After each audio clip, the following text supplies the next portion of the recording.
Daniel, Bonjour Lilou, ça va aujourd'hui? ça va très très bien. Une belle journée d'été à Montréal, au Québec. Bon, alors dis-nous, qu'est-ce qui est en train de se passer au niveau des astres en ce moment? Parce que j'ai trouvé très intéressant ta dernière newsletter, ton dernier bulletin. Oui, Et j'aimerais que oui, tu nous expliques un petit peu parce qu'il y a des choses qui s'accélèrent, il y a des choses qui sont en train de changer en ce moment. Dis-nous tout, dis-nous tout!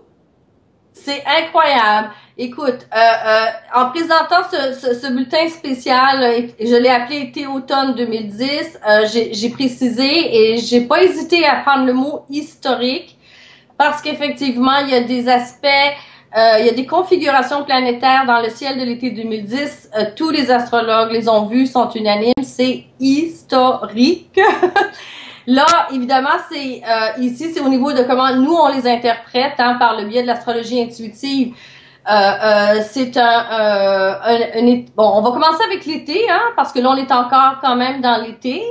Là, il y a, parce que c'est ça, il y a des rencontres. Je vais être obligée d'utiliser un peu le vocabulaire astrologique hein, pour expliquer Ouais. parce qu'effectivement, il y a intensification, il y a accélération, il y a la sensation d'être dans un temps complètement distordu. Il y a, moi, je reçois beaucoup de courriels de gens qui me décrivent leurs symptômes. Moi, j'en ai parlé aussi dans le bulletin et on se reconnaît les uns les autres et c'est réconfortant de voir qu'on est plusieurs à avoir les mêmes symptômes étranges. La sensation d'être dans un brouillard. Et ça, tu vois, là, le mot brouillard, je peux tout de suite te parler d'une conjonction très, très rare qu'il y a cet été dans le ciel avec la planète Neptune, avec l'astéroïde Chiron et le très mystérieux point karmique qui s'appelle la Lune noire. Alors, quand je dis conjonction, hein, les trois planètes sont exactement sur un même degré. Ça se joue en fait cet été sur la fin du Verseau, début du Poisson, ok? Et ce sont le fait que les trois soient à la même place en même temps, en termes de probabilité mathématique, ça c'est très très rare. Et déjà ça a beaucoup contribué et ça va continuer de contribuer dans les prochains mois à des intensités particulières sur lesquelles je pourrais donner plus de détails. Parce qu'il faut aussi que je parle tout de suite d'un autre truc qui est historique dans le ciel de l'été, il est que le fait qu'à peu près à un mois d'intervalle, ok, ou un peu plus en fait, il y a deux fois dans le ciel une configuration qui est très très rare qu'on appelle le grand carré. Certains l'appellent aussi la grande croix, ok. Mhm. Et ça c'est parce que sur la roue du zodiaque, hein, il y a des éléments qui forment littéralement une croix. Hein. On a des planètes qui sont les unes en face des autres et donc les oppositions forment une croix. Et lorsqu'on relie les quatre ensemble, ça forme un cube. C'est pour ça qu'on appelle ça comme figure géométrique le grand carré. Et ça, c'est symbolique le ciel ne peut pas être sous plus haute tension que quand on a un grand carré. Et là, ce qui est exceptionnel, c'est qu'on en a eu un à la pleine lune du 26 juin. On a eu un autre gros carré, grand carré le 7 août. Tu vois, donc en fait c'est samedi, ça vient tout juste de passer, mais on est encore dans les influences de ça. Et on pourrait dire qu'entre les deux grands carrés, il y avait le mois de juillet qui était pris en sandwich, hein. Mhm. Ce qui fait que pour plusieurs, le mois de juillet 2010 a été un mois particulier, singulier, c'est pour certains très difficile. Parce que les grands carrés, c'est de la tension. Mais ça, je pourrais donner des détails, des explications. Mais là, je te donne les grandes lignes, Lilou, là, de Mhm. pourquoi c'est si particulier cet été. D'accord. Et non, mais c'est super intéressant. Et là, alors, on est sorti de ce grand carré. Qu'est-ce qui se passe? Qu'est-ce qui se passe maintenant? On n'en est pas tout à fait sorti, hein. Le grand carré, parce qu'il y a beaucoup de planètes très lentes qui participent à cette configuration géométrique, hein. On va passer le mois d'août, ok? Bon, évidemment, j'en parle abondamment avec beaucoup de détails dans le bulletin spécial, mais là, je vais essayer de synthétiser le mieux possible parce que c'est assez complexe, ok? Et comme j'écrivais dans le bulletin, si je faisais de l'astrologie mondiale ou l'astrologie de prédiction, je te dirais que le ciel, c'est comme une marmite qui est prête à exploser. Et ça, c'est vraiment en tenant compte des planètes qui sont en jeu dans ce grand carré et qu'au mois d'août, si on voulait faire des prévisions catastrophiques au niveau astrologique, il y a tout pour ça. Vraiment, en termes de catastrophes naturelles, en termes d'intensification des tensions au niveau international, des risques de conflits armés. On a tout ce qu'on peut imaginer et ça dure tout le mois d'août, tu vois. Sur un plan individuel, sur le plan de la conscience, sur le plan de l'élévation de la conscience, dans le bulletin, les guides ont donné des messages extrêmement positifs, extrêmement élevants, et ils nous challengent, ils nous mettent au défi d'utiliser les grands carrés, non pas comme des énergies de tension et des blocages, mais comme des piliers. Eux ont utilisé l'image de piliers et ils nous demandent en fait littéralement de transmuter des énergies, de voir. Pardon? D'alchimiser. Exactement. Exactement. Parce que là, en fait, les deux doivent être mis en parallèle, hein, parce que Neptune, Chiron, le noir, c'est vraiment la description astrologique du voile qui sépare l'humanité des mondes invisibles, qui s'amincit et qui s'amincit, hein. Bon. Et là, parce que la lune noire fait partie de la conjonction, la proposition qui est faite, c'est de ramener à la conscience des mémoires qu'on peut porter depuis de très nombreuses incarnations. Il nous est donné une opportunité unique, avec finalement très peu d'efforts, de décharger des mémoires qu'on accumule depuis les guides disent des centaines, des milliers d'incarnations. C'est pour ça qu'il y a des gens dans l'été qui ont des symptômes émotionnels ou physiques un peu étranges et qui en fait sont entre guillemets normaux parce qu'il y a tellement qui se déchargent au niveau de l'inconscient, tu vois. Donc c'est karma bon, alors, en fait, on nettoierait notre karma, on s'allégerait. Oui. De vie passée, dont on n'est même pas au courant. Donc il y a des événements qui vont nous faire, auxquels on aurait à faire face et rapidement transmuter, alchimiser. Enfin, c'est chaud là. Exactement, parce que ce que les guides expliquaient justement en transmettant les messages pendant la rédaction du bulletin, c'est ceci, c'est qu'ils disaient que ceci serait entre guillemets une étape que normalement l'âme vit lorsqu'elle quitte le corps physique, que nous on appelle la mort, qu'il y aurait un passage dans une sorte de tunnel hypnotique où on retrouve des émotions et des mémoires. Et là, c'est comme si, les guides ont littéralement dit, c'est comme si vous étiez en train de mourir, mais en étant totalement sur Terre, totalement incarné. Ça se passe dans des plans parallèles au niveau de l'âme et c'est de la décharge. C'est vraiment, et donc à ce moment-là, ça allège. L'idée, c'est d'alléger, c'est vraiment d'aller vers toujours plus de liberté. Et c'est un cadeau cosmique dans leurs propres mots parce que ça nous permet finalement de faire dans un temps très court peut-être des transformations qui normalement auraient pris plusieurs réincarnations. Voilà. Tu vois?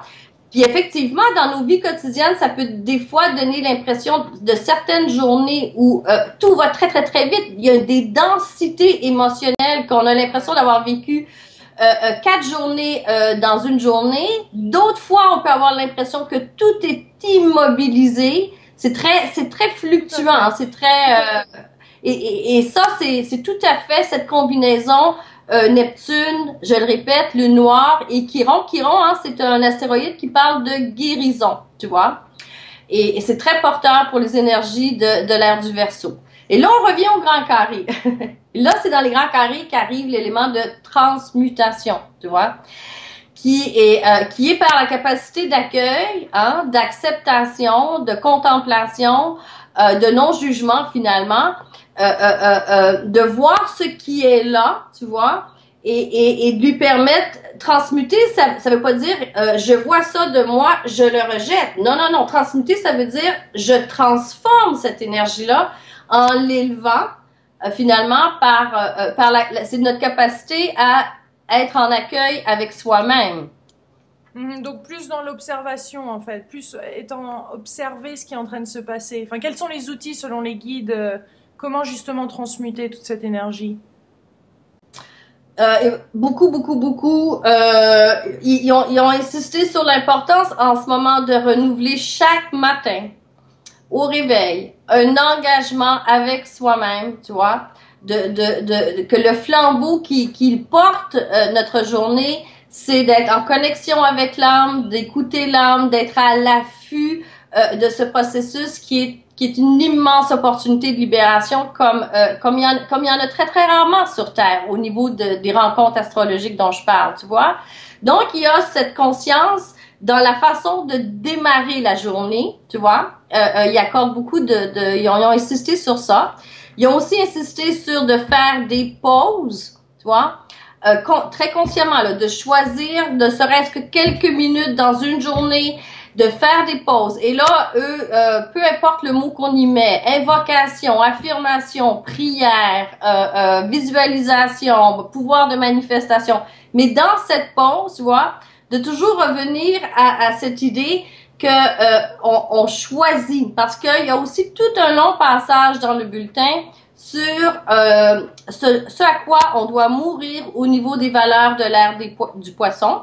Et ils ont parlé de ce qu'ils ont appelé l'attitude de victime.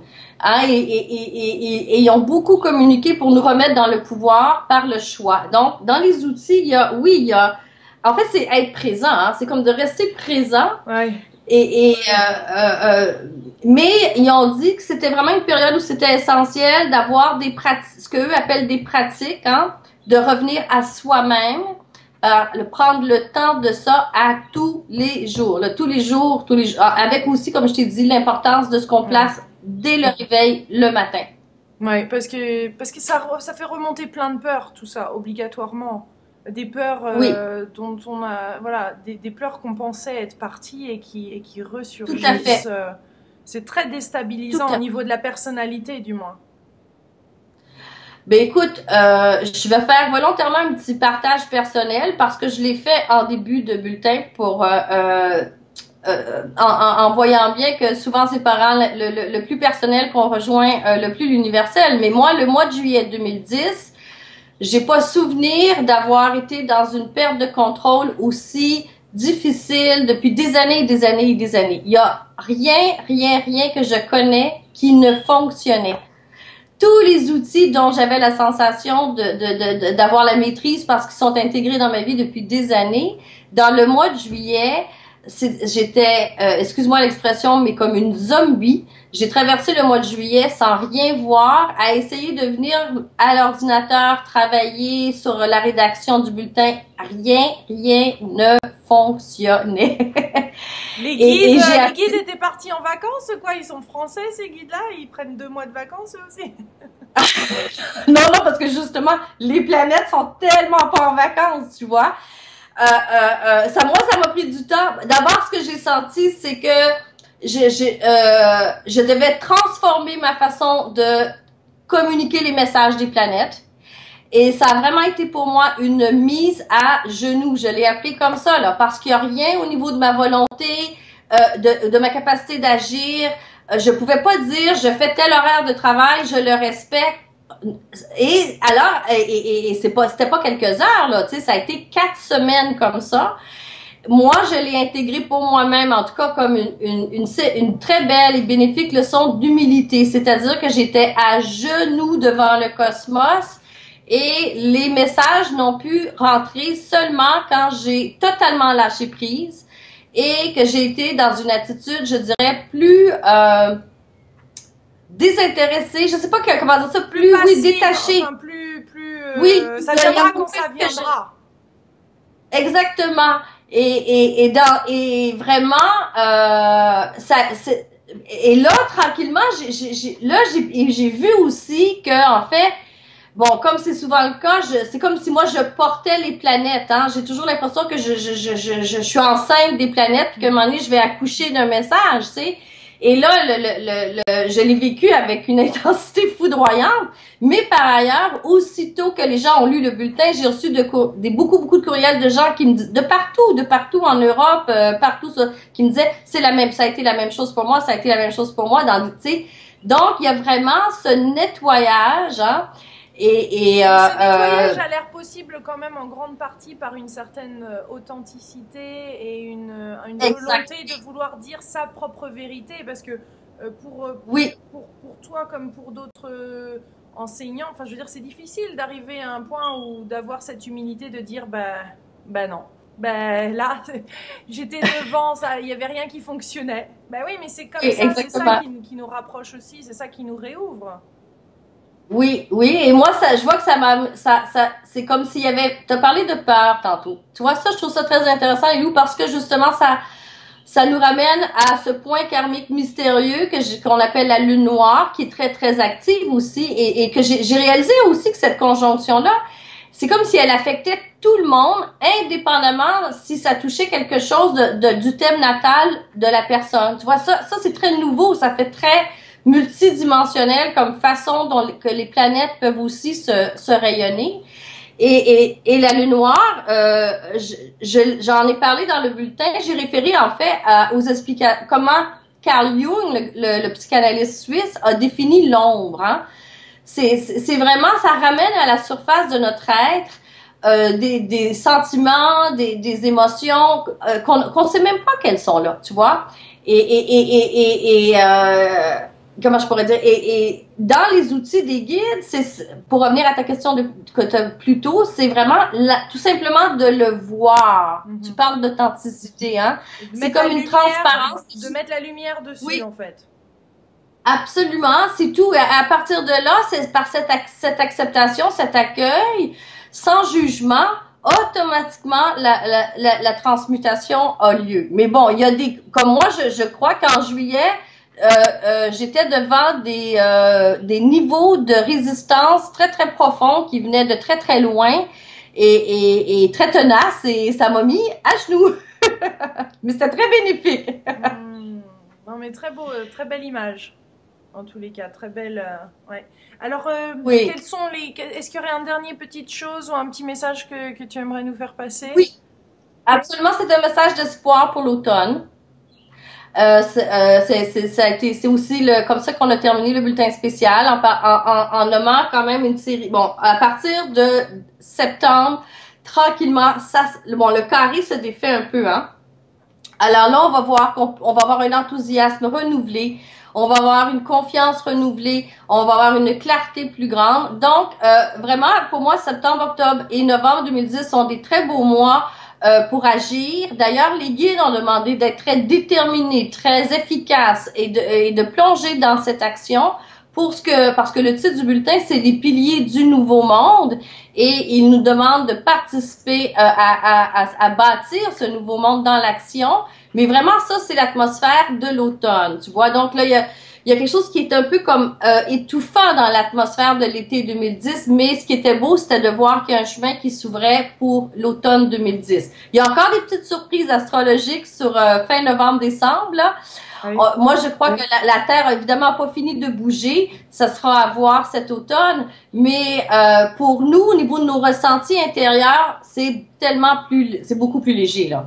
Plus agréable. Et est-ce qu'il y a des moments alors au niveau planétaire qui sont mieux entre maintenant et la fin de l'année pour planter ces graines de ces projets justement qui sont basés sur ces piliers?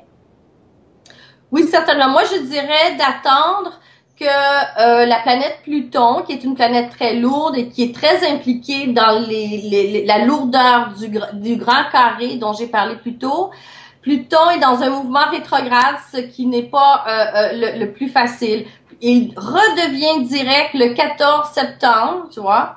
Moi, selon moi, il y a deux dates clés, tu vois. Il y a le 14 septembre quand Pluton va redevenir direct, que là, vraiment, il y a des choses que je dirais feu vert. On va voir une différence à ce niveau-là. Et après ça, il y a, je l'ai précisé tel quel dans le bulletin, après l'équinoxe d'automne, c'est-à-dire après le 23 septembre. C'est deux dates clés où on va vraiment voir un changement dans la lourdeur actuelle et ça va être plus facile de passer à l'action. En fait, c'est supporté pour passer à l'action. Très bien. Très, très intéressant. Merci beaucoup, Danielle. Alors, juste un petit peu de patience. Exactement. Merci, Lilou. Belle fin d'été à toi. Merci à vous aussi au Canada et dans le monde entier, hein, parce que là. Oui, ben oui. Puis toi à Chicago.